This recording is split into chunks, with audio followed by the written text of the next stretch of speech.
The Travels of the New Testament, featuring St. Paul. Paul of Tarsus, an ordinary Jew born around the year 5 AD, has become known as one of the greatest influences on early Christianity.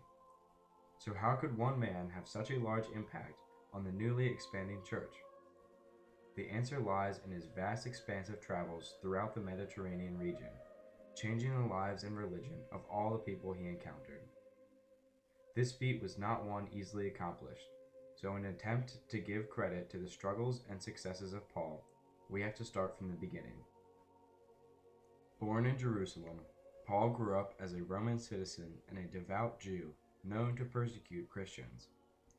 This all changed, though, around the year 33 AD. While Paul was on the road to Damascus, he experienced a conversion and befriended apostles of Jesus in Jerusalem, mainly Barnabas and Ananias. They helped him along his conversion to Christianity and sent him on his way to preach the word of God, starting in Antioch, Syria.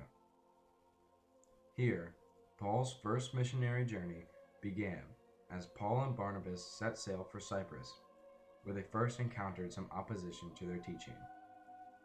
Paul rebuked the man who resisted their teachings and blinded him, asserting his role as an apostle of God. They continued to travel to Perga, where one of their followers, John Mark, returned to Jerusalem, while Paul and Barnabas continued to Antioch, Pisidia. Antioch Pisidia becomes an important geographic center for the evangelical work of Paul throughout the Mediterranean region. He is invited to speak in the synagogue and preaches that Jesus Christ is the Son of God, becoming well liked by the Jewish community. Paul then gets involved in the Council of Jerusalem, returning to the start of his journey to help with the controversy over the circumcision of converting Gentiles.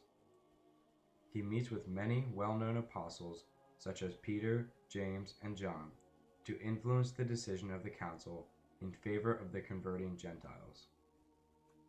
Paul's knowledge, preaching skills, and zeal were rare and inspiring to the early church, and he spread these values through his second missionary journey. Starting from Jerusalem, Paul and his friend Silas traveled to Antioch, Syria, and continued north towards Asia Minor and Antioch, Pisidia. On their way, they stopped at Tarsus, Paul's hometown, and Derbe, where they met up with Timothy, Paul's loyal companion and potential writer of some of his letters. All this time, the number of people being baptized and converted to Christianity were dramatically increasing, and the faith continued to spread throughout Asia Minor. Paul and his followers pushed further north around the Aegean Sea to Philippi. Here, in Philippi, Paul casts out a demon from a girl. This is yet another sign that Paul is a true apostle of Jesus and a prophet of God.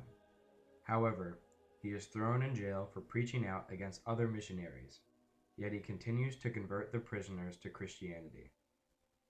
Paul and his followers cannot be stopped as they go on the move again toward Athens, stopping in Berea to preach to the God-fearing Greeks and Jews. In Athens, Paul meets Priscilla and Aquila, who become devout followers of Christ and continue with Paul along his later journeys. He has now acquired a large group of followers, which accompany him on his journeys and travel with him to Ephesus. There, they start a church of strong Christian faith that becomes well known throughout the land. Paul then makes a final stretch to Caesarea, Jerusalem, to meet up with some of the prominent Christian church officials at the time, but he then heads back to Antioch, Syria, continuing to convert and preach to his people. By now, Paul has created a strong foundation for Christianity that stretches from Jerusalem to Asia Minor and Achaia. He has set up many Christian communities and befriended numerous companions that both helped him on his journeys and took part on his journeys. Paul's third journey is nothing less of the first two, and through the will of God, he takes the path of his second journey, traveling up through Antioch, Syria, and Antioch Pisidia, and Asia Minor, stretching to Achaia and then back to Jerusalem. The purpose was to strengthen, fix, and further teach the Word of God to the newly converting Christians.